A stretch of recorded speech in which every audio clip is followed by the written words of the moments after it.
This is Rock Leach with Social Fire. We will never forget what COVID 19 did to the world. It ravaged the world.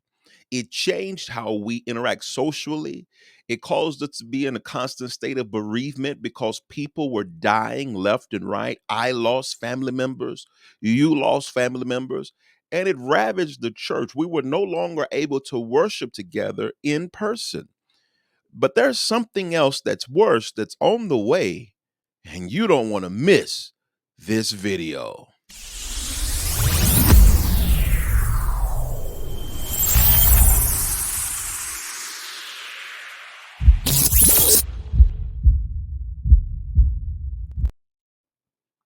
Now, there was an article that came out from the United Nations news that came out that I want to share with you about something that is worse that's on the way. Because Dr. Anthony Fauci, who was the former director of the National Institute of Allergy and Infectious Diseases, he did speak about the ongoing vigilance that needs to be going on and preparedness for new infectious diseases. Now, when COVID subsided. Now, I don't know if it's truly subsided as much as the media wants us to believe that it has. But when we were able to come back into churches and go back into in person worship, did we really just come back and go back to business as usual? How many of our churches really have a plan in place for something that could potentially come again? Do we have something that is in place and stayed in place? Now, when we were in quarantine and different things of that nature, and then it was being released just a little bit for us to come back together, many of those um, uh, agendas, I won't say agendas, procedures kind of diminish because we're back to business as usual. People are not wearing masks. It's no longer being, I believe it was 6 feet apart. But are we going to continue to function like this can never happen again when COVID brought a cold, chilling reality that many of us in this generation had never experienced? I mean, loved ones could not hug each other. I now know the importance of hugging. Now, I don't say that I ignored the privilege of it, but COVID allowed us to be able to see the significance of that physical embrace. First thing I did when I saw my children, and all my children are grown, they're adults, is that I put my arms around them. I miss you. I love you. And I put my arms around them. Why? Because this is something that we weren't able to do for a little while. That physical touch, that connection. COVID caused us not to have that, and we've got something that's worse that's on the way. And we want to go ahead and get into it in this video. So one of the things that I saw an article from the United Nations news right here, and what it does is it's exposing us to monkeypox, and this is a reality. I believe it's 17,000 people in Africa have already suffered from this, and it's turning into a pandemic, and it's an emergency according to this article. Now I'm looking at these pictures and things. Of course, we're going to look at the pictures first, and just looking at how this breaks out on you and different things of that nature. But look at these hands here. And formerly known as, they're calling it mpox. Now, it was formerly known as monkeypox. The viral disease and it can actually spread between people, mainly through close contact. We've been here before. Close contact, and occasionally from the environment to people via objects and services that have been touched by a person with mpox.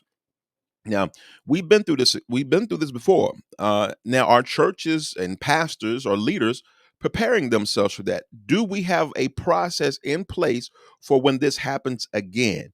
Because what's going to happen is that we there is a response. We can have a response, and we can go and have a response and respond to what's going on, but we need to be proactive in this instance because this have happened before. What is our proactiveness that we're going to take to be prepared for this? Because it looks like it may happen again.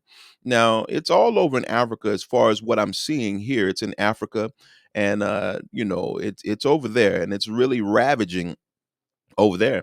And let's get into the common symptoms here, according to what the United Nations news, is sharing. They're saying that the common symptoms are of mpox include rash lasting 2 to 4 weeks, which may be started with or followed by a fever.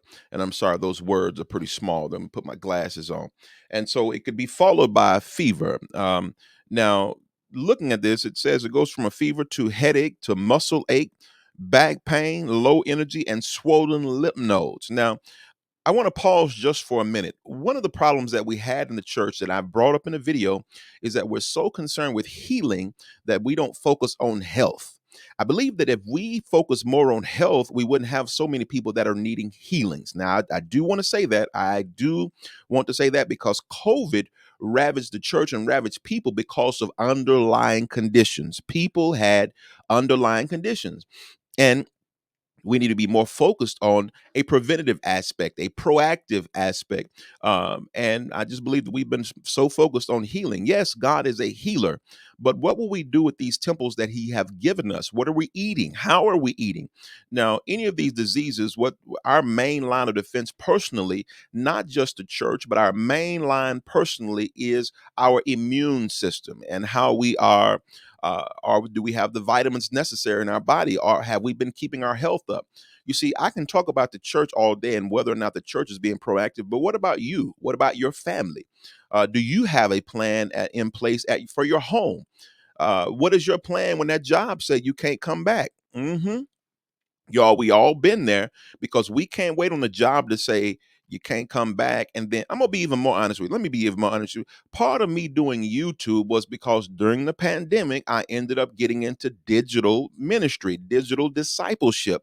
And I wasn't even aware of it, but I had time. Luckily for me, I was blessed that my job sent us home with a laptop and we just worked from home. And I ended up staying home for about 3 years with that laptop. They just decided not to go back. I guess they saw the cost effectiveness of just being at home because it did help their bottom line in a lot of ways. We were still able to do work. We just did it from home.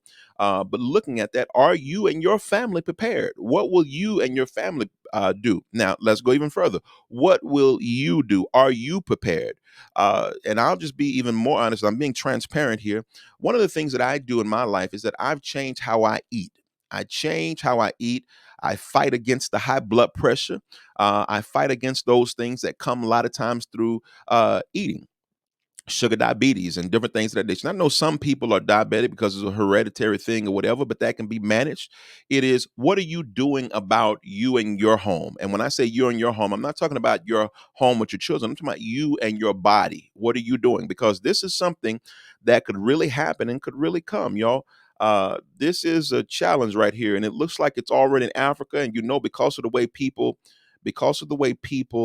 interact, um, it could be even worse. And when I say interact, I'm talking about traveling from country to country. That's how things spread majorly.